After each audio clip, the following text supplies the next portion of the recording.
Hi students, my name is Arif Malik and today we are going to discuss a special topic जिसका नाम है operon concept. आज हम operon concept को deeply पढ़ेंगे और देखेंगे इसमें क्या होता है। ठीक है ना। ओपेरॉन कंसेप्ट क्या है? It's a well defined property of prokaryotes. Means operon concept जो ऑपरेट होता है it only operates in prokaryotes not in eukaryotes. Eukaryotes में हमें पता है क्या होता है। पहले क्या होती थी? ट्रांसक्रिप्शन। देन ट्रांसक्रिप्शन होने के बाद mRNA जो बनता था उसकी स्प्लाइसिंग होती थी। Splicing mean secondary change. Exon introns को हम इंट्रॉन्स को रिमूव करते थे, एक्सॉन्स को लाइगेज के साथ फिर जोड़ देते थे। ठीक है ना। Then after the splicing we go to the next step that is suppose this cell and this nucleus. Nucleus में जो mRNA बना होता था इसको साइटोसॉल में लाना होता था। तीसरा स्टेप साइटोसॉल में क्या होता था? फिर ट्रांसक्रिप्शन, दैट्स प्रोटीन सिंथेसिस होती थी। ठीक है ना। लेकिन in case of progress this mechanism is very different।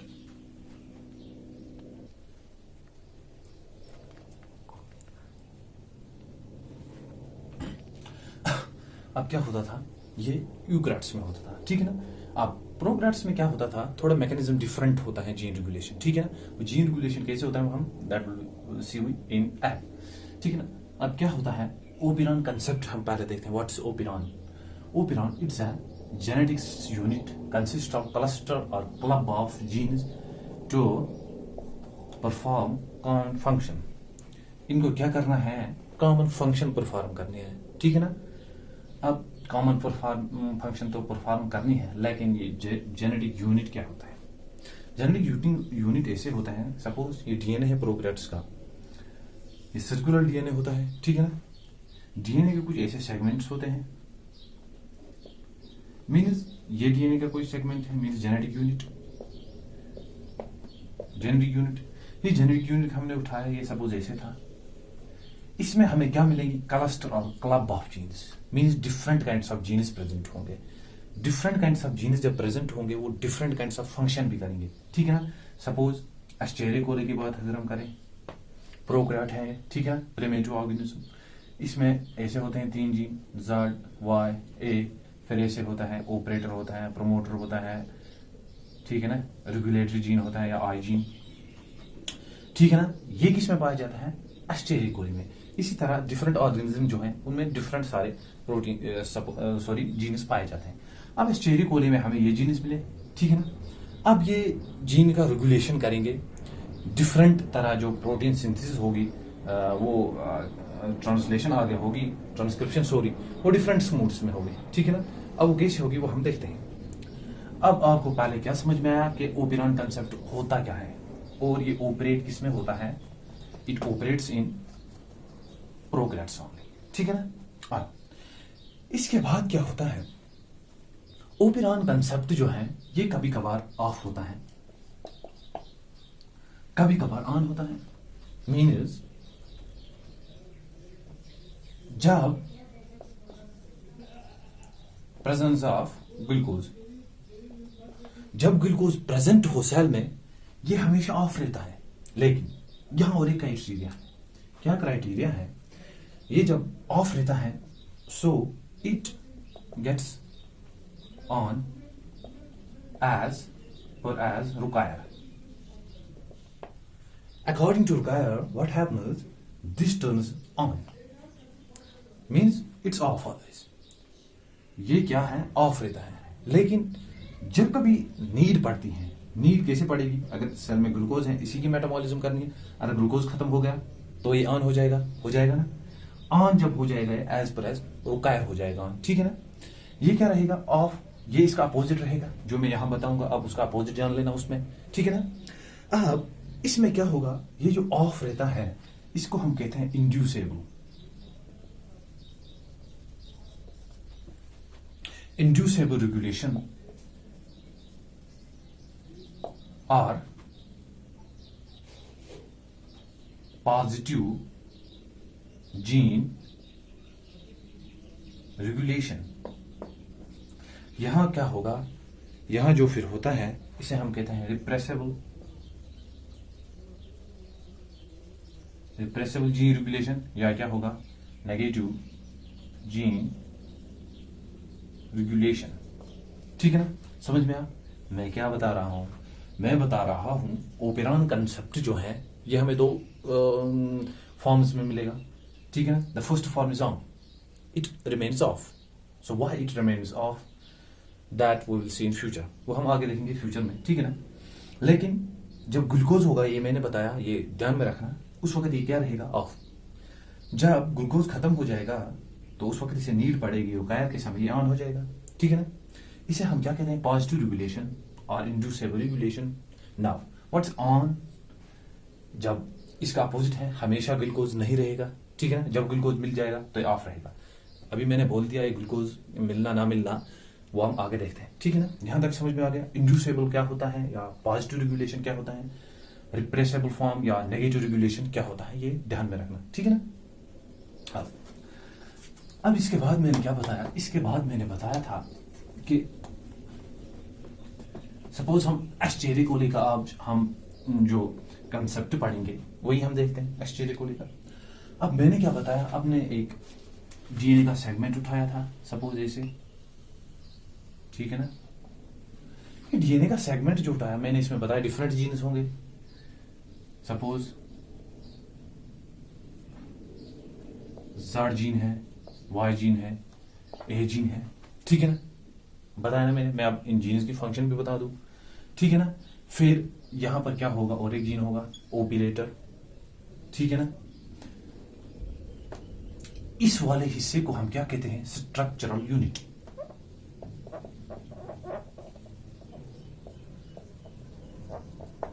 Structural unit, this is structural unit. ये स्ट्रक्चरल यूनिट क्या होता है? इसमें 3 जीन्स प्रेजेंट होते हैं. वो जीन्स जब फंक्शन करेंगे, मीन्स कोडिंग जीन्स होते हैं, कोड करके अपना प्रोटीन प्रोडक्ट बनाएंगे, ठीक है ना? इस हिस्से को हम क्या कहते हैं? Structural unit. स्ट्रक्चरल यूनिट में क्या होते हैं? 3 genes, Z gene, Y gene, A gene, इनके साथ प्रोग्राम्स, ठीक है ना? Specially Escherichia coli. फिर यहाँ पर और एक जीन होता है ओपिलेटर. फिर यहाँ पर क्या होता है? प्रमोटर. ओपेरेटर मैं आपको बता दूं बाद में इनकी फंक्शन. फिर यहां पर और एक प्रोटीन होता है रिप्रेसेबल प्रोटीन या आई प्रोटीन, ठीक है ना? हम देखते हैं ये क्या होता है? आई जीन, सॉरी प्रोटीन नहीं, रिप्रेसेबल जीन और आई जीन, ठीक है ना? फिर यहां पर और एक प्रमोटर होता है, पी आई हम इसे कह सकते हैं, ठीक है ना? या P R, promoter of regulatory gene जो होता है इसका प्रमोटर होगा, ठीक है ना? अब क्या होगा? अब हम इससे पहले कि मैं आपको आगे ले जाऊं, पहले हम इनकी कुछ फंक्शंस देख लेते हैं, ठीक है ना? देखो हमारे सेल में, सॉरी प्रोकैरियोट्स में क्या होता है? ये जो Z जीन है ये एक प्रोटीन सिंथेसिस करता है. सपोज यहां से आरएनए पॉलीमरेज यहां पर प्रमोटर रीजन पर बाइंड करेगा, यहां पर भी एक प्रमोटर रीजन होगा, ठीक है ना? ये प्रमोटर इसका रेगुलेशन करवाएगा, ठीक है ना? इसको ट्रांसक्रिप्शन करवाएगा, ठीक है ना? इस जीन को. और ये जो आरएनए पॉलीमरेज हैं यहां पर, ये इस सिचुएशन को आगे ले जाएगा, इस प्रोसेस को आगे ले जाएगा और फिर अपना प्रोडक्ट जो है बनाएगा. अब जब ये आरएनए पॉलीमरेज आगे जाएगा, आगे जाते जाते सिंथेसिस क्या करेगा? ये सिंथेसिस ऐसे कुछ करेगा, प्रोडक्ट्स जैसे Z जीन क्या सिंथेसिस करेगा? बीटा ग्लाइको साइडेस, ठीक है ना? बीटा ग्लाइकोसाइडेस ये Z जीन सिंथेसिस करेगा. Y जीन क्या सिंथेसिस करेगा? Beta ग्लाइकोसाइडेस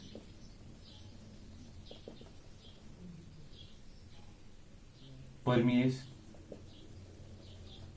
and beta glycosidase transacetylase, ठीक है ना? ये इन 3 जो अपने अपने प्रोडक्ट्स हैं उनको सिंथेसिस करेगा, ठीक है ना? पहले मैं यहीं पर आपको फंक्शन बता दूं, फंक्शन ध्यान में रखना, उसके बाद आपको जो आगे समझने में दिक्कत नहीं आएगी, ठीक है ना? बीटा ग्लाइकोसाइडेज जो है इसकी फंक्शन क्या होती है? जो प्रोकैरियोट्स की सेल में, सपोज एस्टेरिक कोली की सेल में जब ग्लूकोज प्रेजेंट नहीं होगा, ठीक है ना? फिर लैक्टोज होगा, वो हम बाद में देखेंगे लैक्टोज क्या है. ये लैक्टोज को कन्वर्ट्स करेगा 2 फॉर्म में, that is glucose and fructose. Also ये लिटिल अमाउंट में ब्रेक डाउन करेगा लैक्टोज को, किस में, एलो लैक्टोज में। समझ में आया? बीटा ग्लाइकोसाइड इसकी मेन फंक्शन है, क्या है? लैक्टोज को ब्रेक डाउन करना, ग्लूकोज में, फ्रुक्टोज में, एलो लैक्टोज में। ठीक है ना, समझ में आ गया? अब वाई जीन ने बीटा ग्लाइकोसाइड परमीएज जो है प्रोडक्ट सिंथेसिस किया। अब इस परमीएज की फंक्शन क्या है? सपोज ये सेल है, ठीक है ना, ये आउटर एनवायरनमेंट है। अब यहां पर लैक्टोज प्रेजेंट है, इस लैक्टोज को अब इस सेल में जाना है, ठीक है ना। अब इस सेल में जाएगा कैसे?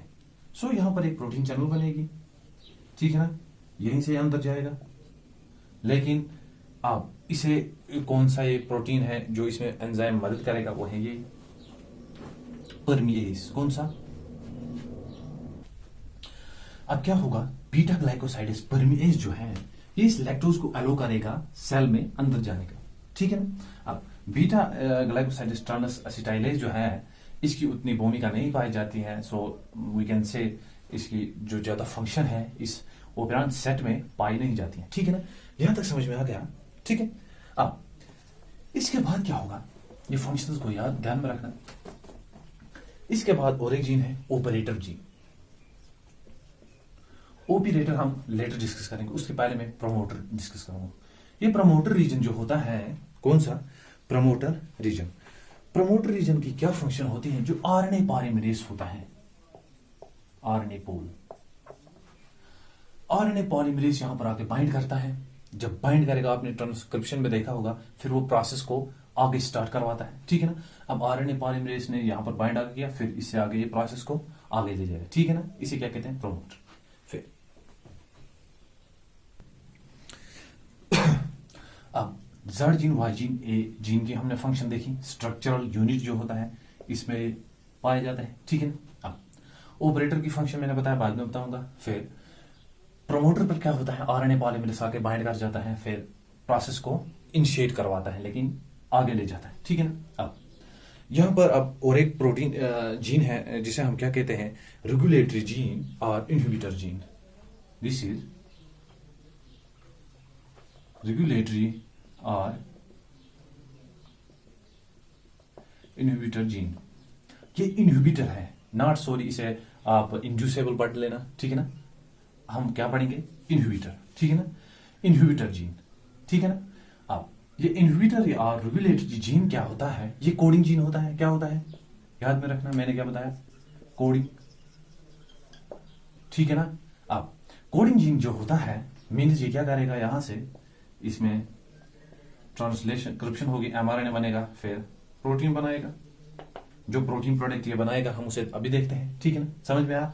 मीन्स ये कोडिंग है, ये भी ऐसे ही क्या करेंगे? कोड करेंगे, ठीक है ना। सपोज ये आरएनए पॉलीमरेज से आगे चले गया, ठीक है ना। आगे जाते जाते जब ये आरएनए पॉलीमरेज यहां पर पहुंच जाएगा, फिर ये ऐसे एमआरएनए की स्ट्रैंड बनाएगा, ठीक है। एमआरएनए की स्ट्रैंड जब बनेगी, अब इसमें डिफरेंट हिस्से होंगे, ऐसे ऐसे ऐसे। इस वाले हिस्से को जो अपना है, अपनी शाइंडल गार्डनर सीक्वेंस होगी, एसडी होगी, है ना। यहां भी अपनी एसडी होगी, यहां भी एसडी होगी। फिर ये हिस्सा अपना प्रोटीन बनाएगा, पॉलीपेप्टाइड चेन बनाएगा, यहां भी पॉलीपेप्टाइड चेन बनेगी इस हिस्से की, इस हिस्से की भी पॉलीपेप्टाइड चेन बनेगी, ठीक है ना। डिफरेंट प्रोटीन्स अब बनते हैं, डिफरेंट प्रोडक्ट बन रहे हैं। That's why this is known as polycistronic, ठीक है ना। पॉलीसिस्ट्रॉनिक जो एमआरएनए होता है इनमें पाया जाता है, ठीक है ना। पॉलीसिस्ट्रॉनिक क्यों? इसमें पॉली जो प्रोटीन बनता है, हमारे अंदर क्या होता है? ये एमआरएनए की स्ट्रैंड है। एक बार जब ट्रांसलेशन होगी, ट्रांसलेशन होने के बाद क्या होता है? एक ही प्रोटीन प्रोडक्ट मिलता है, ठीक है ना। सो जो हमारा होता है उसे क्या कहते हैं? मोनोसिस्ट्रॉनिक, ठीक है ना। अब प्रोकैरियोट्स को क्या हम कहते हैं? पॉलीसिस्ट्रॉनिक। ध्यान में रखना, पॉलीसिस्ट्रॉनिक क्यों? ट्रांसलेशन होने के बाद बहुत सारे प्रोटीन प्रोडक्ट बन रहे हैं, ठीक है ना। अब मैं रेगुलेटरी जीन पे था या इनहिबिटर जीन। ये रेगुलेटरी या इनहिबिटर जीन जो होता है, ठीक है ना, इसकी मेन फंक्शन होती है लेक ओपेरान के कंसेप्ट में, ओपेरान मॉडल में। वो कैसे होती है वो हम देखते हैं, लेकिन इसका भी अपना जो है आरएनए पॉलीमरेज होता है, क्योंकि ये हमेशा कोड करता रहता है, ठीक है ना। ये हमेशा जो है अपना प्रोडक्ट बनाता रहता है, सपोज मैं आपको बता दूं, आपने ये पढ़ा ही होगा कि हमारे अंदर 2 टाइप्स जीन्स होते हैं। जीन्स कौन कौन से? एक होता है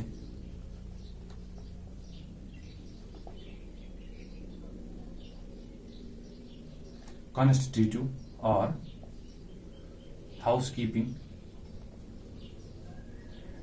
जीन्स, और हम इन्हें क्या कहते हैं? Luxury genes. ठीक है ना। और दूसरे क्या होते हैं? दूसरे जो होते हैं वो होते हैं रेगुलेटरी जीन्स। ठीक है। रेगुलेटरी और कॉन्स्टिट्यूटिव, हाउसकीपिंग और लग्जरी जीन्स। ये जीन्स क्या होते हैं? ये जीन्स क्या है? ये जीन्स ऑलवेज एक्टिव रहते हैं। ठीक है ना। मीन्स सब एग्जांपल में दूं, ग्लाइकोलिसिस हमारे मसल्स में, या कार्बोसाइकिल। ठीक है ना। प्लांट्स में क्या होता है? हाउसकीपिंग और लग्जरी जीन्स जो होते हैं या कॉन्स्टिट्यूटिव जीन्स जो होते हैं, ये हमेशा अपनी फंक्शन को एक्सप्रेस करते रहते हैं। ठीक है ना। इनकी फंक्शन कभी भी रुकती नहीं है। ठीक है ना। अब ये रेगुलेटरी जीन जो होते हैं, ये किसी प्रोसेस के अंदर या किसी चीज के अंदर रेगुलेट होते हैं। Means not remain active always. ये हमेशा ऑलवेज जो है एक्टिव नहीं रहेंगे। क्यों नहीं रहेंगे? सपोज ये आरएनए पॉलीमरेज यहां था। ठीक है ना। ये आरएनए पॉलीमरेज यहां पर बैठा प्रमोटर रीजन पर बाइंड कर चुका है। अब कभी कभार क्या होता है, वो हम आगे देखते हैं, यहां पर एक बैरियर आ जाता है। वो बैरियर हम पढ़ेंगे अभी आगे। वो बैरियर इस आरएनए पॉलीमरेज को आगे नहीं जाने देता है। जब आगे ही नहीं जाने देता है तो क्या होता है? ये प्रोसेस रुक जाती है। मीन्स अब ये जीन जो है ये एक्सप्रेस नहीं हो रहे हैं। ठीक है ना। अब जब ये एक्सप्रेस नहीं हो रहे हैं तो इन्हें हम क्या कहेंगे? Regulatory genes. ठीक है ना। रेगुलेटरी जीन्स समझ में आया। अब यहां पर क्या होता है? इस साइड में एक जीन जो है उसे हम कहते हैं हाउसकीपिंग जीन या ये कॉन्स्टिट्यूटिव जीन। ये होता है ये आर जीन या आई जीन। आपको क्वेश्चन पूछा जा सकता है इनमें से कौन सा जीन जो है हमेशा एक्टिव रहता है या कॉन्स्टिट्यूटिव जीन है? वो है ये इनहिबिटर जीन। ठीक है ना। इसका अपना आरएनए पॉलीमरेज है।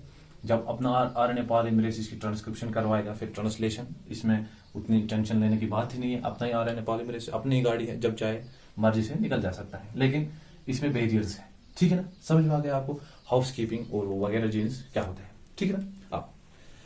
अब हम इसके आगे पढ़ते हैं। यहां तक आपको जीन्स का मैकेनिज्म समझ में आ गया। फिर मैंने आपको पहले ही बताया था लैक ओपेरन जो है 2 फॉर्म्स में होता है। The first form is inducible और पॉजिटिव रेगुलेशन। सेकंड क्या है? सेकंड जो है रिप्रेसेबल और नेगेटिव रेगुलेशन। आज हम देखते हैं, इसी वीडियो में हम पढ़ते हैं एक कंसेप्ट जिसे हम क्या कहते हैं? इंड्यूसेबल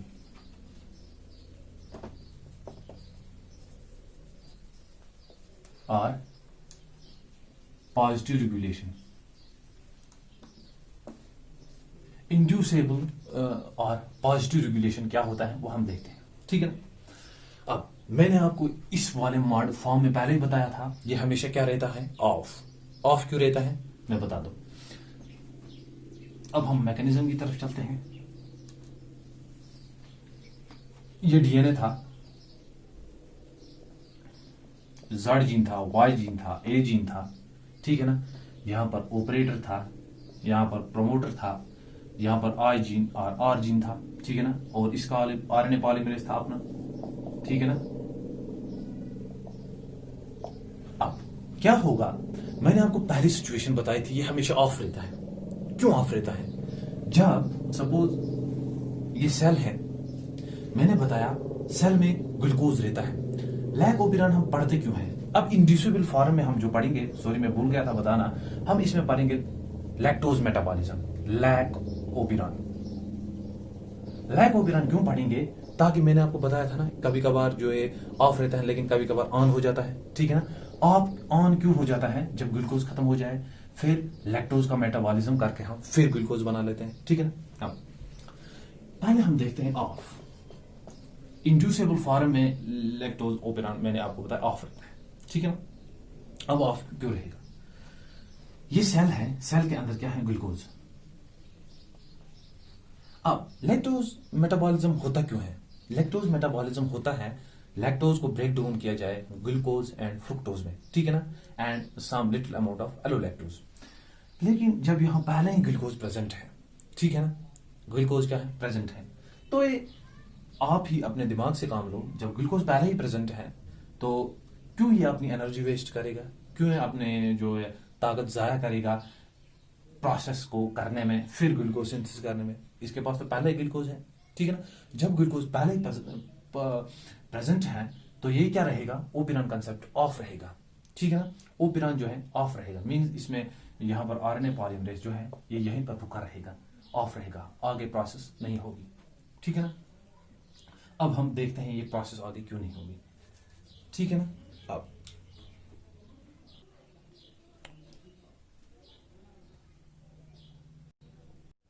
ये अब रेगुलेटरी जीन जो है, कौन जीन, रेगुलेटरी जीन या आई जीन मैंने बताया था,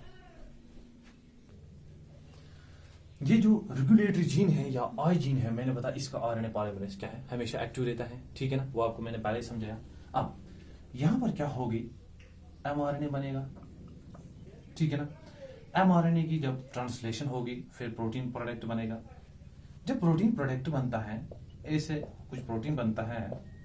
अब ये प्रोटीन दरअसल क्या होता है, टेट्रामेरिक होता है, मींस इसमें 4 हिस्से होते हैं, किसमें, इस प्रोटीन में। मैं आपको बता रहा हूं ये ऑफ क्यों रहेगा, समझना ध्यान से, हाँ, ठीक है ना। अब दरअसल ये ऐसे 4 यूनिट्स में पाया जाता है, 1 2 3 4, 1 2 3 4।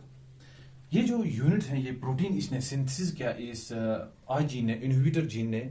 इस प्रोटीन को हम क्या कहते हैं, इसे हम कहते हैं रिप्रेसर प्रोटीन। इंपॉर्टेंट है, याद रखना, इसी रिप्रेसर प्रोटीन की सभी फंक्शन इसमें हमें पढ़नी है। यही जो ऑन ऑफ में मदद करेगा वो है रिप्रेसर प्रोटीन,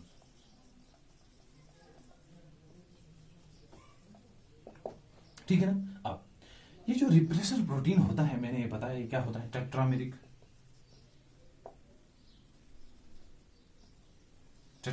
प्रोटीन होता है। क्यों, वो मैंने बताया, इसका अपना आरएनए पॉलीमरेज है, फिर एमआरएनए बनाया, फिर उसके बाद ट्रांसलेशन में प्रोटीन प्रोडक्ट। लेकिन जो प्रोडक्ट जो बनता है टेट्रामेरिक प्रोटीन होता है, इसे हम क्या कहते हैं, रिप्रेसर प्रोटीन। ये रिप्रेसर प्रोटीन जो होता है ये एलोसिट्रिक होता है। मींस पहले मैं इसका स्ट्रक्चर कुछ ऐसे ड्रा कर लूं,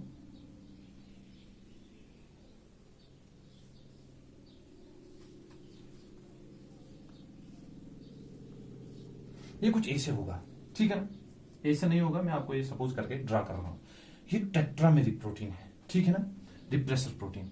ये एलोसिट्रिक साइट्स होती हैं इसकी। एलोसिट्रिक साइट आपने पढ़ा होगा, बायोमॉलिक्यूल्स में देखा होगा, एलोसिट्रिक एंजाइम हम उसे कहते हैं, या प्रोटीन जिसकी 2 बाइंडिंग साइट्स हो, बाइंडिंग साइट्स, 2 बाइंडिंग साइट्स को हम क्या कहते हैं, एलोसिट्रिक, ठीक है ना। अब इसमें भी 2 बाइंडिंग साइट्स हैं, ठीक है ना, कितनी बाइंडिंग साइट्स हैं, 2, ठीक है ना। अब लेकिन इसकी जो 2 अब बाइंडिंग साइट्स हैं, मींस ये किसी 2 चीजों के साथ ये क्या होगा, बाइंड होगा, ठीक है ना। पहले इसकी जो ज्यादा एफिनिटी होती है, higher affinity to bind with एलोलैक्टोज,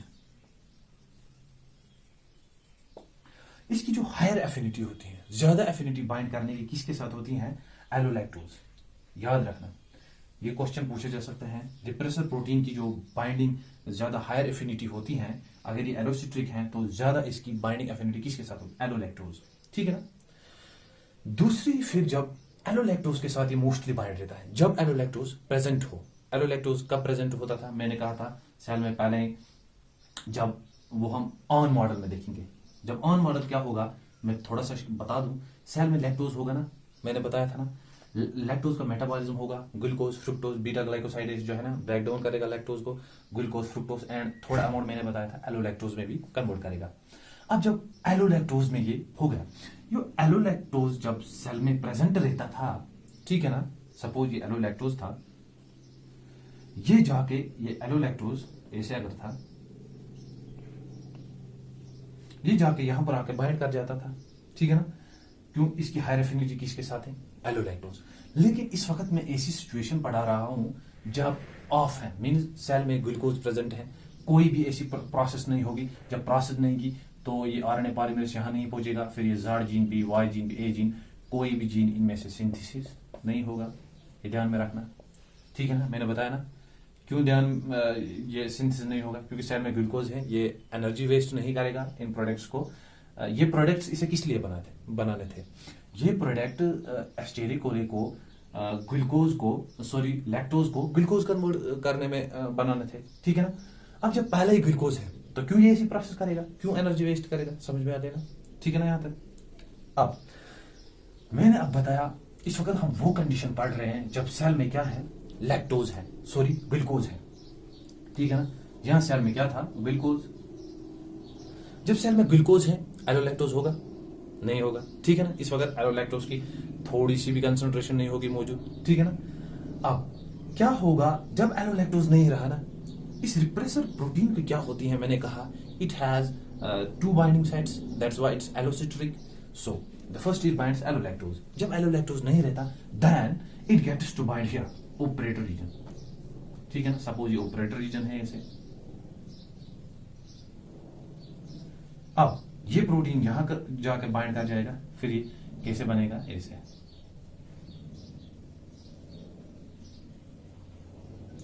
suppose इस प्रोटीन ने आके यहां पर बाइंड कर दिया। जब ये प्रोटीन आके यहां पर बैठ गया ऑपरेटर रीजन में, कब ये ऑपरेटर रीजन पर जाकर बाइंड करेगा? जब एलोलैक्टोज प्रेजेंट नहीं है। इस वक्त होगा भी नहीं क्योंकि हम इन प्रेजेंस ग्लूकोज पढ़ रहे हैं, ठीक है ना, ऑफ कंसेप्ट पढ़ रहे हैं। अब क्या है, जब एलोलैक्टोज नहीं मिला, इसकी दोस्ती ऑपरेटर रीजन के साथ भी है, ये जाके किस पे बाइंड कर गया, ऑपरेटर रीजन पे, ठीक है ना। अब जब ये ऑपरेटर रीजन पे कौन प्रोटीन आ गया, रिप्रेसेबल प्रोटीन। अब ये प्रोटीन जब यहां पहुंच गया तो क्या होता है, आरएनए पॉलीमरेज बेचारे को तो आगे जाना था, ठीक है ना, ट्रांसक्रिप्शन करवानी थी, लेकिन unfortunate what happens, this repressible protein hinders the activity of this RNA polymerase. When this repressible protein gets bind here, then this RNA polymerase is unable to slide over. Is it? समझ में आया क्या होता है जब repressible protein यहां पर आके बाइंड कर गया, फिर क्या होता है, ये आरएनए पॉलीमरेज क्या है, अनेबल टू होता है टू स्लाइड ओवर इस स्ट्रैंड पे, ये डीएनए की स्ट्रैंड पे स्लाइड नहीं हो सकता है। क्यों? बैरियर आ गया है, ठीक है ना। यहां पर हिंड्रेंस पैदा हो गई है, किसकी वजह से होगी, रिप्रेसिबल प्रोटीन के साथ, ठीक है ना। अब रिप्रेसिबल प्रोटीन यहां पर बाइंड क्यों कर गया, क्योंकि एलोलैक्टोज नहीं है। इस सिचुएशन में क्या होगा, लैक ओपेरॉन जो है ऑफ रहेगा, ठीक है ना। यहां क्यों ऑफ रहेगा, आरएनए पॉलीमरेज आगे नहीं जा सकता, किसकी वजह से, रिप्रेसिबल प्रोटीन ने रुका रखा है। अब कभी कभार क्या होता है, इन्वायरमेंट से ग्लूकोज ही खत्म हो गया। सपोज ये हम एस्टेरिकोले को मान लें, इधर एस्टेरिकोले में क्या होता है, ग्लूकोज खत्म हो गया, मीन जीरो ग्लूकोज। अब जब ग्लूकोज नहीं है, इन्वायरमेंट में सपोज लैक्टोज रहेगा इस वक्त। अब हम ऑन को पढ़ते हैं, ठीक है ना, ऑन। पहले हमने देखा ऑफ, ऑफ क्यों रहेगा वो आपको समझ में आ गया, ठीक है ना। अब ऑन में क्या होगा, अब ग्लूकोज खत्म हो गया है, अब क्या प्रेजेंट है, there is only the lactose. So now lactose का क्या होगा, लेकिन एक बात यहां पर एक क्वेश्चन अराइज हो गया, आपने अब इस लैक्टोज की क्या होगी, मेटाबॉलिज्म, मींस लैक्टोज जो है ब्रेक डाउन होगा, किसमें, glucose, fructose and some amount of allolactose. लेकिन इसे जो कन्वर्ट करने में एक एंजाइम लगता था प्रोटीन, वो क्या था, beta glycosidase. Beta glycosidase protein कब सिंथेसिस होता था, जब लेकिन पहले ही सेल में लैक्टोज होता था। अब क्या होता है, आप सर बताएंगे, सर हमने माना सेल में अब लैक्टोज है, लेकिन ये लैक्टोज कैसे सेल में आएगा, इसका मेटाबॉलिज्म कैसे होगा। अब जब पहले मेटाबॉलिज्म होने की बात तो छोड़ो, लेकिन ये लैक्टोज अब सेल में आएगा कैसे। आपने तो बताया ये वाई जीन जो है, बीटा ग्लाइकोसाइडेज परमिएज, ये ऐसे प्रोटीन चैनल बनाता था, फिर इस चैनल के जरिए से क्या होता था, लैक्टोज अंदर आता था। लेकिन आपने बताया पहले लैक्टोज सेल में जब ग्लूकोज था तो कोई भी प्रोडक्ट जीरो, ये प्रोडक्ट भी जीरो था, जीरो जीरो। तो जब ये प्रोटीन ही नहीं होगा, कौन सा, परमिएज प्रोटीन, तो ये लैक्टोज अंदर सेल में कैसे आएगा, ठीक है ना, क्वेश्चन है ना। लेकिन क्या होता है, एक जो प्रोसेस है उसे क्या कहते हैं, बैकग्राउंड, याद रखना, हायर मैकेनिज्म है background enzyme activity. Background enzyme activity में क्या होता है, ठीक है ना, ध्यान रखना। जब ये प्रोटीन रिप्रेसिबल प्रोटीन यहां से जाएगा, फिर यहां पर बाइंड करेगा, फिर एक टाइम पहुंचेगा ये प्रोटीन यहां से निकल जाएगा, ठीक है ना, फिर यहां से दूसरा आएगा, क्योंकि ट्रांसलेशन जो कंटिन्यू हो रही है ना, ठीक है ना, समझ में आया। अब ये प्रोटीन यहां से निकल जाएगा, फिर दूसरा आएगा, ठीक है ना। जब ये प्रोटीन यहां से निकलेगा ना, तब जो दूसरे प्रोटीन को आने में यहां पर कुछ तो समय लगेगा, 1 सेकंड या नेग्लेक्टेबल सेकंड, कुछ सेकंड लगेंगे। उस सेकंड्स में क्या होता है, ये आरएनए पॉलीमरेज ऐसे चले जाता है आगे। जब आगे चले जाता है बहुत फास्ट स्पीड से, तो ये ट्रांसक्रिप्शन यहां से करता है, फिर ट्रांसलेशन होती है, फिर यहां से ये प्रोडक्ट थोड़े थोड़े से सिंथेसिस होते हैं, ठीक है। ये बात सही नहीं है कि हमेशा सेल में इन प्रोटीन की कंसेंट्रेशन 0 रहेगी।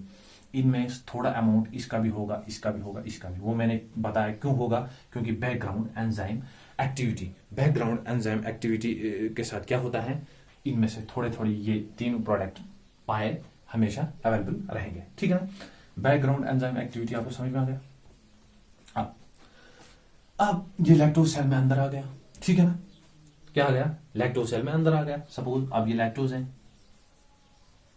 अब लैक्टोज का ब्रेकडाउन होगा, ठीक है ना। अंदर कैसे आया, कैसे अंदर आया, जब आप पहले बता रहे थे सेल में परमेस एंजाइम सिंथेसिस ही नहीं हुआ। मैंने बताया सिंथेसिस होगा थोड़ा, कैसे, बैकग्राउंड एंजाइम एक्टिविटी के साथ थोड़ा सा ये सिंथेसिस हुआ होगा, उसी की वजह से अब लैक्टोज अंदर आ गया। फिर ये भी तो थोड़ा सा बना होगा ना, बीटा ग्लाइकोसाइडेज कन्वर्ट करेगा लैक्टोज को इसमें, ग्लूकोज में, फ्रुक्टोज में, and some amount of allolactose. Main चीज जो थी हमें यहां मेरे दोस्तों, वो हमें नीड थी एलोलैक्टोज की। क्यों थी एलोलैक्टोज की नीड, क्योंकि यही एलोलैक्टोज था जो इस रिप्रेसर प्रोटीन को काबू में कर सकता था। मीन इसकी ज्यादा जो दोस्ती थी वो इसके साथ थी, इसके साथ उतनी नहीं थी। लेकिन जब ये गायब रहता था, फिर ये सोच लेता था चलो दिल बहलाने ऑपरेटर रीजन के पास चले जाते थे, इसके साथ भी दोस्ती है। फिर लेकिन इसकी दोस्ती इसे प्रॉब्लम कर देती थी, ये आगे इस आरएनए पॉलीमरेज को स्लाइड हुआ नहीं होने देती थी, ठीक है। अब इस वक्त हमारे पास एलोलैक्टोज है सपोज ये, ठीक है ना। अब इसकी बाइंडिंग एफिनिटी किसके साथ है, इसके साथ। जब एलोलैक्टोज होता है, एलोलैक्टोज यहां पर चला गया, ठीक है ना, यहां पर सपोज कुछ ऐसे प्लेस रही इस आरएनए पॉलीमरेज में। एलोसिट्रिक होता है ना, एक एलोसिट्रिक मीन्स जिसकी 2 बाइंडिंग साइट्स होती हैं। अब ये एलोलैक्टोज इसको ढूंढता यहां पहुंच जाता है, ठीक है ना। यहां पर बाइंड कौन हो गया, एलोलैक्टोज ने जब यहां पर बाइंड किया तो क्या होता है, इस रिप्रेसल प्रोटीन का अगर कुछ ऐसे स्ट्रक्चर था, सपोज इसका स्ट्रक्चर डिस्टर्ब होता है। So when the structure gets disturb, suppose the structure now looks like somehow this, means its binding site gets disturbed. इसकी जो बाइंडिंग साइट्स थी इस ऑपरेटर रीजन के साथ, वो डिस्टर्ब हो गई, किसके साथ, एलोलैक्टोज के साथ, जब इसने बाइंड किया रिप्रेसर प्रोटीन ने। अब जब ये इसकी जो ये स्ट्रक्चर है डिस्टर्ब हो गया, अब यहां तो बाइंड नहीं कर सकता, क्योंकि इसको बाइंड करने में यहां पर कैसा रीजन चाहिए, यही था, देखो ऐसा रीजन चाहिए ना इसे। अब ऐसा रीजन है ही नहीं, ये तो यहां बाइंड ही नहीं हो सकता, इसको तो यहां बाइंडिंग साइट ही नहीं मिलेगी। तो क्या होता है, आरएनए पॉलीमरेज आजाद हो जाता है, ये सिंपली आगे स्लाइड ओवर हो सकता है, ठीक है ना। अब जब सिंपली स्लाइड ओवर होगा तो फिर ऐसे ही प्रोटीन प्रोडक्ट बनाएगा, ठीक है ना, पॉलीपेप्टाइड चेन बनाएगी, पॉलीसिस्टोनिन, फिर यही प्रोटीन जो है सिंथेसिस रहेंगे, ठीक है ना। ये हम क्या पढ़ रहे थे, ओपेरॉन कंसेप्ट। अब हमने कौन सा देखा, ऑन मॉडल, ठीक है ना। अब मैं यहां से आपको थोड़ा सा और बता दूं,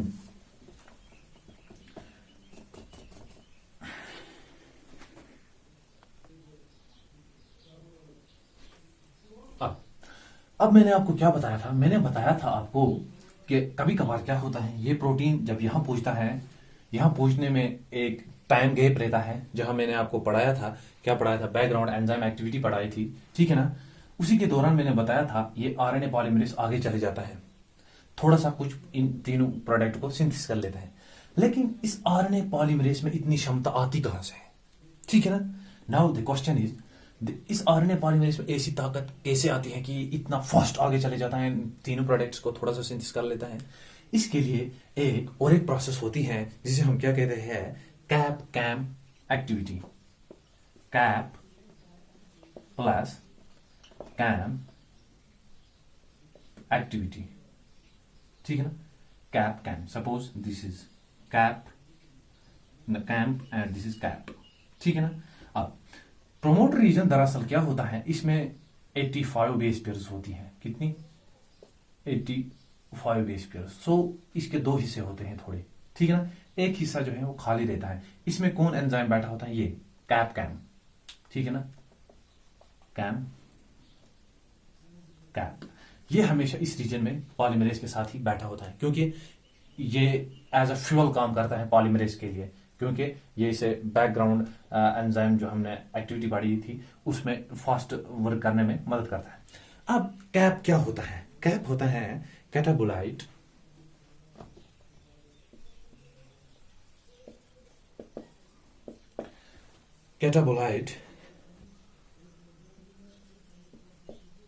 एक्टिव प्रोटीन, कैटाबोलाइट एक्टिवेटर प्रोटीन। ये क्या होता है?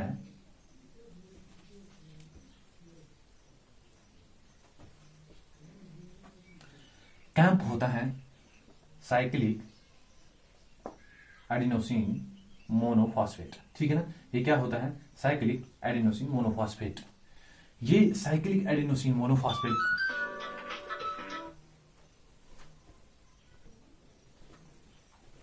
अब क्या बताया था मैंने? Camp means cyclic adenosine monophosphate. ये साइक्लिक एडिनोसिन मोनोफॉस्फेट कहां से बनता है? ये एटीपी से बनता है। कहां से? एटीपी से। कहां से बनता है? एटीपी से। एटीपी से कौन बनाता है? एक एंजाइम होता है या कॉम्प्लेक्स जिसे हम कहते हैं एडिनाइलेट कॉम्प्लेक्स, ठीक है ना। एडिनाइलेट कॉम्प्लेक्स क्या है? इस एटीपी से क्या बनाता है? साइक्लिक एडिनोसिन मोनोफॉस्फेट, ठीक है ना। फिर ये दिखने में कुछ ऐसा होता है, suppose that's why it's known as CAP cAMP activity, ठीक है ना। CAP cAMP activity, catabolite activator protein. ये कैटाबोलाइट प्रोटीन एक्टिवेटर जो होता है, इसकी रिलेशन जो ग्लूकोज के साथ है, ये क्वेश्चन पूछा जा सकता है आपको, हायर कंसेप्ट है ये। इसकी जो ग्लूकोज के साथ होती है इनवर्सली प्रोपोर्शन होती है किसके साथ? कैप कैम के साथ।